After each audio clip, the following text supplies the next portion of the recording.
Umar ரலியல்லாஹு ஆட்சி தெரியுமா? இந்த எத்தனை அரபு நாடு, எத்தனை முஸ்லிம் நாடு? 57 முஸ்லிம் நாடு. 57 முஸ்லிம் நாட்டுக்கும் 57 தலைவர்கள். உமர் ரலியல்லாஹு அன்ஹு 57 நாட்டுக்கும் ஒரே மன்னர். தங்க கட்டில படுத்தாரா? படுப்பதற்கு ஒரு தலவாணி கூட கிடையாது. அதுதான் வாழ்க்கை. சாதனை சாதித்தார் உமர் ரலியல்லாஹு அன்ஹு. உலகத்தில் 10.5 வருட ஆட்சி. எவ்வளவு காலம்? 10.5 வருட ஆட்சி. உலகத்தில் யாரும் செய்யாத 2 அற்புதங்களை செய்தார் உமர் ரலியல்லாஹு அன்ஹு. முதலாவது சாரியா ரலியல்லாஹு அன்ஹா. சாரியா ரலியல்லாஹு அன்ஹாவுடைய தலைமையில் ஒரு படையை தயாரித்தார். படையை தயாரித்து அவர்களை ஈரானுக்கு அனுப்பி வைத்தார். ஈரான் என்றாலும் ஈரானுடைய ஆரம்பம் அல்ல, ஈரானுடைய தொங்கல் நஹாவந்த். அந்த இடத்துடைய பேர் நஹாவந்த். நஹாவந்துக்கு அனுப்பினார். சவுதியிலிருந்து எத்துணை 1000 கிலோமீட்டர் ஈரான்.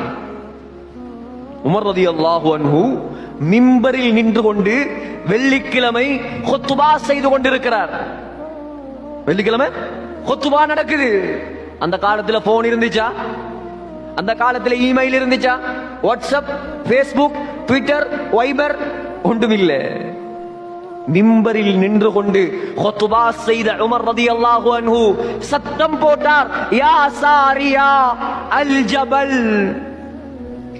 குத்பாக்கு வந்த ஆக்கெல்லாம் பாக்குறாங்க, என்ன நடந்த?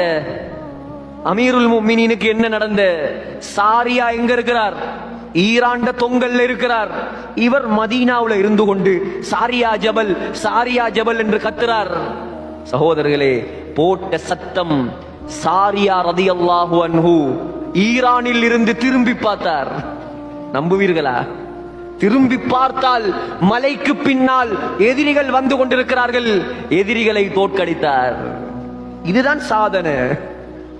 இதுக்கு பேர் சாதனை, இதுக்கு பேர் வெற்றி. இரண்டாவது சாதனை, இரண்டாவது அற்புதம் உமர் ரலியல்லாஹு அன்ஹு செய்த அற்புதம். நைல் நதி. நான் சொன்னேனே, 7வது வானத்தில் இருந்து ஊற்றெடுத்த நதிதான் நைல் நதி. அதற்காகத்தான் இந்த சம்பவத்தை கொண்டு வரேன். நைல் நதிக்கு கடிதம் எழுதினார். என்னடா, அந்த காலத்துல அம்ர் இப்னு ஆஸ் ரலியல்லாஹு அன்ஹு எகிப்து நாட்டுடைய கவர்னராக இருக்கும் பொழுது எகிப்து நாட்டு மக்கள்கிட்ட ஒரு வளமை இருந்தது. என்ன வளமை? வருடத்துக்கு ஒரு தரம் நைல் நதி என்ன செய்யும்? வத்தும்.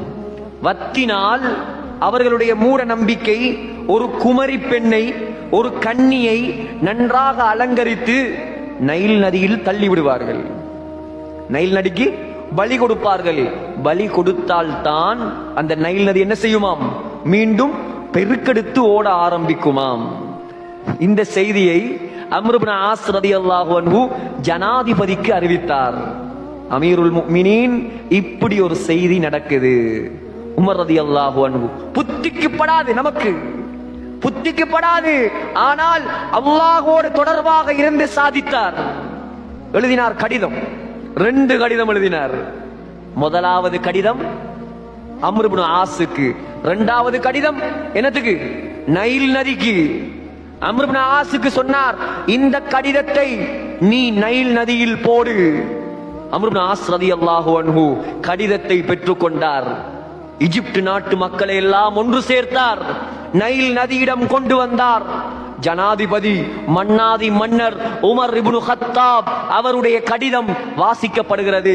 கடிதத்தில் எழுதியிருந்தது, இன் குன்த தஜ்ரி மின் கிபலி நஃப்ஸிக் ஃபலா தஜ்ரி. ஏ நைல் நதி, நீ உண்ட இஷ்ட பிரகாரம் ஓடுவதாக இருந்தால் நீ ஓடக்கூடாது. அல்லாஹ் உன்னை ஓட்டுவதாக இருந்தால், அல்லாஹ் உன்னை ஓட்டுவதாக இருந்தால் நான் அல்லாஹ்விடம் கேட்கிறேன், உன்னை ஓடச் செய்யுமாறு. எல்லாருக்கும் முன்னால் அந்த கடிதத்தை வாசித்துவிட்டு அம்ர் இப்னு ஆஸ் ரலியல்லாஹு அன்ஹு கடிதத்தை தூக்கி நைல் நதியில் போட்டார். மக்கள் எல்லாம் பார்த்து கொண்டிருக்கும் நேரத்தில் 16 அடி உயரத்துக்கு தண்ணீர் உயர ஆரம்பித்தது. அன்று ஓட ஆரம்பித்த நதி இன்று வரைக்கும் வத்தவில்லை சகோதரர்களே. இதுக்கு பேரு சாதனை, இதுக்கு பேர் வெற்றி. உலகத்தில் சொத்துகள் செல்வங்கள் காலடியில் கொட்டப்பட்டது. கிஸ்ரா மன்னன், கிஸ்ரான்னு சொன்னா இப்ப உலகத்துடைய சூப்பர் பவர் யார்? உலகத்துல இப்ப அமெரிக்காவும் ரஷ்யாவும். நாங்க தான் யாரு? வல்லரசு, பெரிய ஜாம்பவான்கள். கொரோனா வந்த நேரம் விளங்கிச்சா அவங்களோட வல்லரசு எல்லாம்? அல்லாஹ் ஒரு கிருமியை வைத்து ஆட்டி படைத்தான். அதே போல உமர் ரலியல்லாஹு அன்ஹுடைய காலத்தில் வல்லரசாக இருந்தது ஈரானும் இத்தாலியும். அப்ப ஈரானுக்கு பெயர் பாரசீகம், இத்தாலிக்கு பெயர் ரோம். ஈரானுடைய மன்னனுக்கு பெயர் கிஸ்ரா, இத்தாலியுடைய மன்னனுக்கு பெயர் கைசர். ரெண்டு பேரும் தான் வல்லரசன். உமர் ரலியல்லாஹு அன்ஹு வெற்றி கொண்டார் ஈரானை. ஈரான் நாட்டு மன்னன் கிஸ்ரா இப்னு ஹுர்முஸ், அவனுடைய கிரீடம் மணி மகுடம் உமர் ரலியல்லாஹு அன்ஹுடைய காலடியில் கொண்டு வந்து போடப்பட்டது. எவ்வளவு பெருசுன்னு நினைக்கிறீங்க? எவ்வளவு பெருசா இருக்கும்? 1 கிலோ 2 கிலோ தங்கம், 192 கிலோ தங்கம். நினைப்பீங்க பள்ளி வாசல்ல இருந்து பொய்யெல்லாம் சொல்றார்.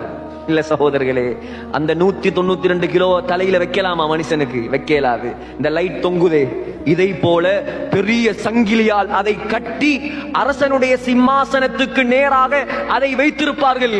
அரசன் வந்து சிம்மாசனத்தில் உட்கார்ந்தால் அவனுடைய தலைக்கு நேராக அந்த கிரீடம் கொண்டு வந்து நிறுத்தப்படும். இப்படியெல்லாம் ஆட்சி செய்தார்கள். அழிந்து போய்விட்டது அந்த ஆட்சி எல்லாம். 1 கிராம் தங்கத்தை கூட உமர் ரலியல்லாஹு அன்ஹு எடுக்கவில்லை, எல்லாத்தையும் பங்கு வைத்து கொடுத்தார்கள். சகோதரர்களே, என்ன சொல்ல வருகிறேன் என்றால், அழிந்து போன ஆட்சிக்கு சொந்தக்காரனுடைய மணி மகுடம் இவ்வளோ பெருசு என்றால், 100 கிலோக்கு மேல தங்கம் என்றால், அழியாத ஆட்சிக்கு சொந்தக்காரன் அல்லாஹ், அவனுடைய அரிசி எவ்வளவு பெருசாக இருக்கும்.